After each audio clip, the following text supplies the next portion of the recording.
इस वर्ष के अंत तक मुक्त व्यापार समझौता करेंगे भारत और Britain. British PM Boris Johnson से मुलाकात के बाद प्रधानमंत्री मोदी ने दी जानकारी।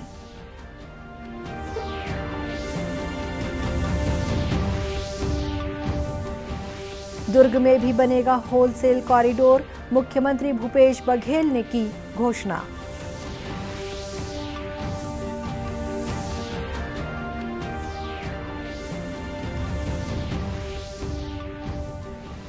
दो दिवसीय बस्तर दौरे पर पहुंचे केंद्रीय संस्कृति राज्य मंत्री अर्जुन राम मेघवाल।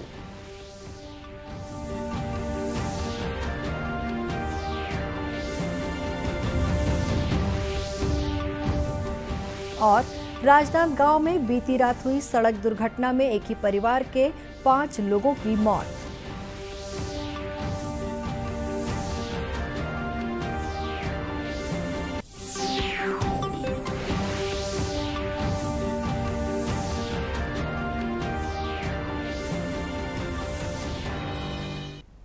नमस्कार, आप देख रहे हैं दूरदर्शन समाचार। मैं हूं शुभ्रा भट्टाचार्य। अब समाचार विस्तार से।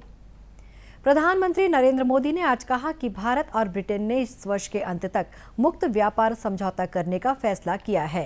नई दिल्ली में ब्रिटेन के प्रधानमंत्री बोरिस जॉनसन के साथ द्विपक्षीय वार्ता के बाद एक संयुक्त प्रेस वार्ता में श्री मोदी ने कहा कि दोनों देश मुक्त व्यापार समझौते पर काम कर रहे हैं और इस सिलसिले में चल रही बातचीत में अच्छी प्रगति हो रही है।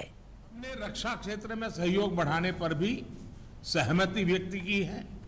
रक्षा क्षेत्र में मैन्युफैक्चरिंग, टेक्नोलॉजी, डिजाइन और डेवलपमेंट सभी क्षेत्रों में यूके द्वारा आत्मनिर्भर भारत के समर्थन का हम स्वागत करते हैं। फ्रेंड्स, भारत में चल रहे व्यापक रिफॉर्म्स हमारे इंफ्रास्ट्रक्चर मॉडर्नाइजेशन प्लान और नेशनल इंफ्रास्ट्रक्चर पाइपलाइन के बारे में भी हमने चर्चा की। हम यूके की कंपनियों द्वारा भारत में बढ़ते निवेश का स्वागत करते हैं और इसका एक उत्तम उदाहरण हमें कल गुजरात में हालोल में देखने को मिला।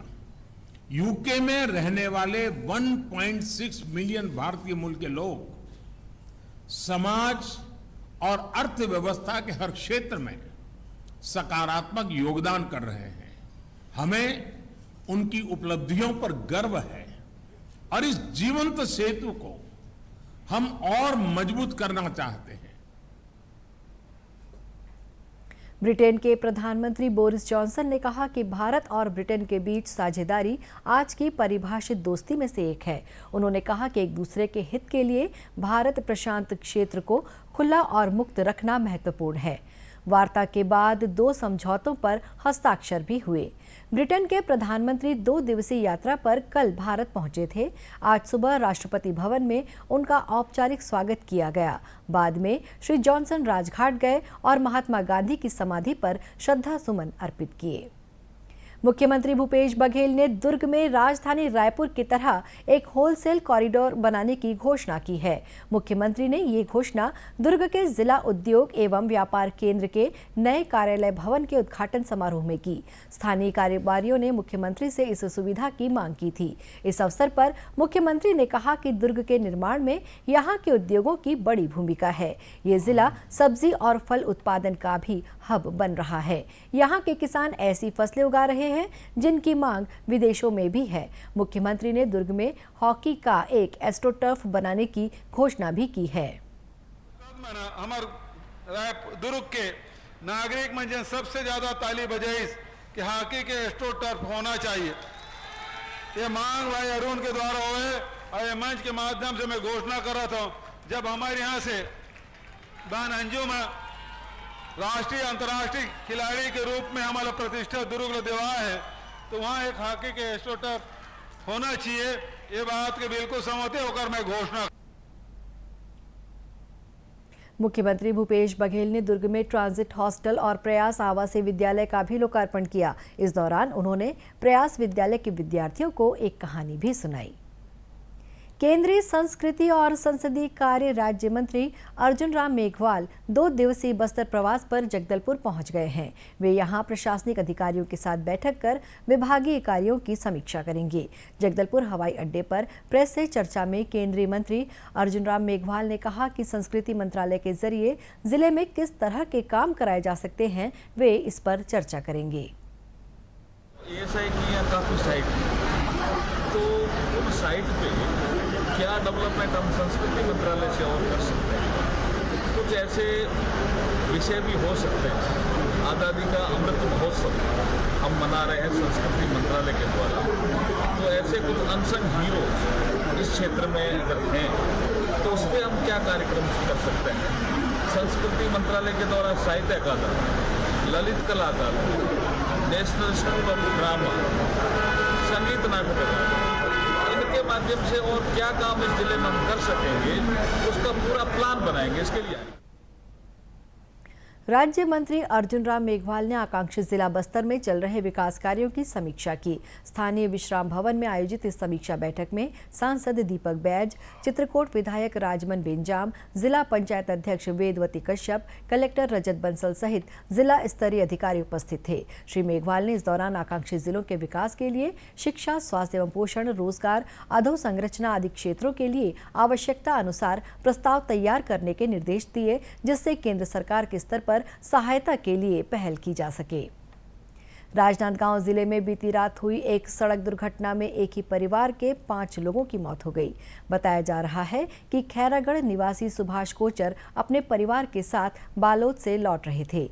रात 2 बजे के करीब राजनांदगांव खैरागढ़ मार्ग पर सिगारपुर के पास उनका वाहन एक पुलिया से टकराकर पलट गया। इसके साथ ही कार में आग लग गई। इस दुर्घटना में सुभाष कोचर, उनकी पत्नी कांति कोचर और 3 बेटियों भावना कोचर, वृद्धि कोचर और पूजा कोचर की मौत हो गई। राजनांदगांव के अतिरिक्त पुलिस अधीक्षक संजय महादेवा ने बताया कि पुलिस ने घटना की जांच शुरू कर दी है। निवासी सुभाष कोचर अपने परिवार सहित अपने साले की शादी में समारोह में शामिल होने के लिए बालोद गया हुआ था और शादी संपन्न होने के पश्चात वह अपने परिवार सहित वापस लौट रहा था खैरागढ़। तो उसी दरमियान राजनांदगांव और खैरागढ़ के बीच में एक सिंगारभाट करके गाँव है, वहाँ पर पुलिया से गाड़ी उनकी टकराई है और टकराने के बाद अनियंत्रित होकर के गाड़ी पीछे पलट गई उस बगल पे ही और उसमें आग लग गई। आग लगने के दौरान ही वो लोग वापस बाहर नहीं निकल पाए और उसी के साथ में पूरी बॉडी उनकी जल गई है। इस गंभीर सड़क हादसे की सूचना मिलने पर खैरागढ़, राजनांदगांव और बालोद में शोक की लहर फैल गई। वहीं इस दुखद घटना पर मुख्यमंत्री भूपेश बघेल ने भी ट्वीट कर अपनी शोक संवेदना व्यक्त की है। छत्तीसगढ़ में कोरोना संक्रमण की दर काफी नियंत्रित स्थिति पर पहुंच गई है। पिछले 24 घंटों में 4,271 नमूनों की जांच के बाद 3 लोग कोरोना पॉजिटिव पाए गए। प्रदेश के 28 में से 26 जिलों में कोरोना का कोई नया मामला सामने नहीं आया है। इस बीच प्रदेश में कोरोना के सक्रिय मरीजों की संख्या भी घटकर केवल 11 रह गई है। प्रदेश के 20 जिलों में इस समय कोरोना का एक भी मरीज नहीं है।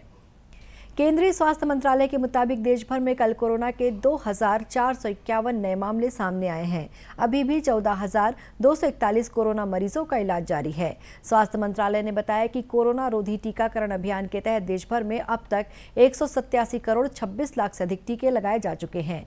अकेले छत्तीसगढ़ में 3 करोड़ 99 लाख 33,332 टीके लगाए जा चुके हैं।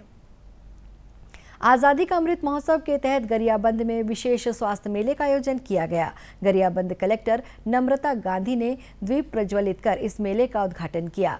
जिला पंचायत की मुख्य कार्यपालन अधिकारी रुक्तिमा यादव ने मेले में रक्तदान किया। वहीं नगर पालिका अध्यक्ष गफ्फार मेमन ने बीपी की जांच कराई।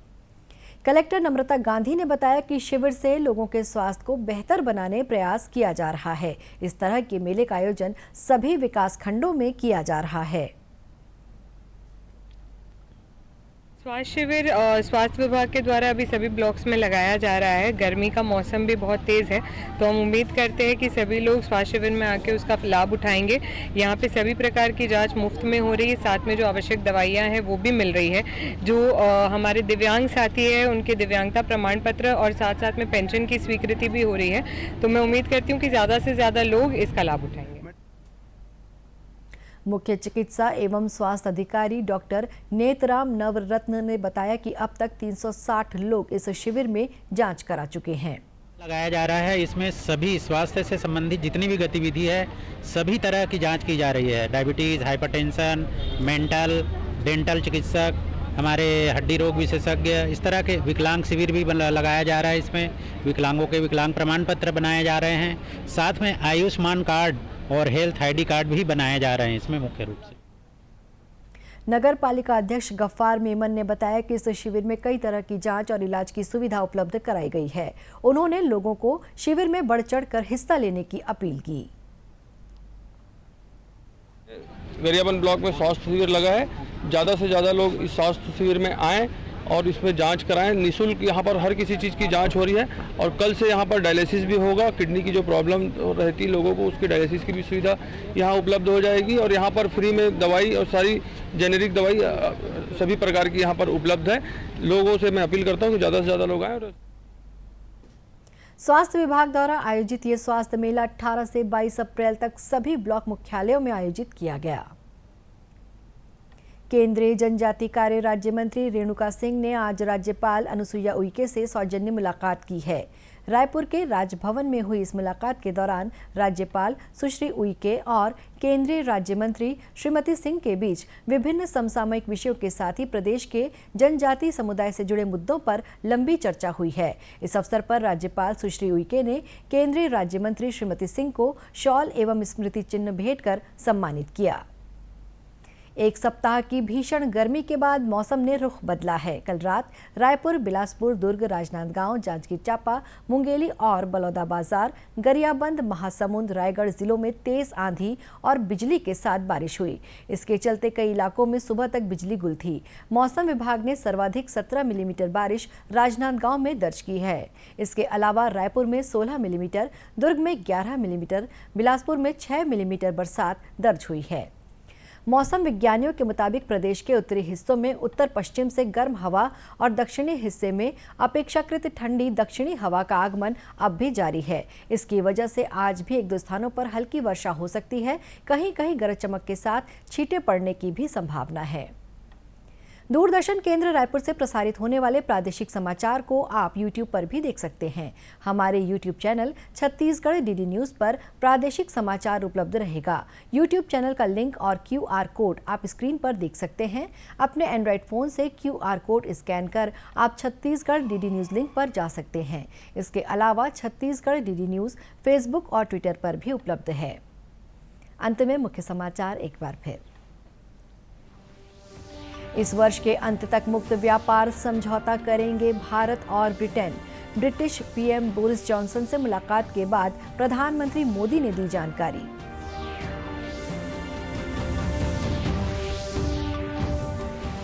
दुर्ग में भी बनेगा होलसेल कॉरिडोर, मुख्यमंत्री भूपेश बघेल ने की घोषणा।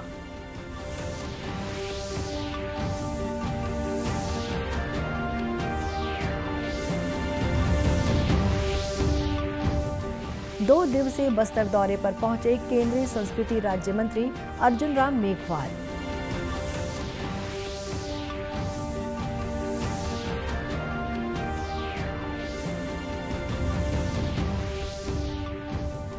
और राजनांदगांव में बीती रात हुई सड़क दुर्घटना में एक ही परिवार के 5 लोगों की मौत। इसी के साथ ये समाचार बुलेटिन समाप्त हुआ। नमस्कार।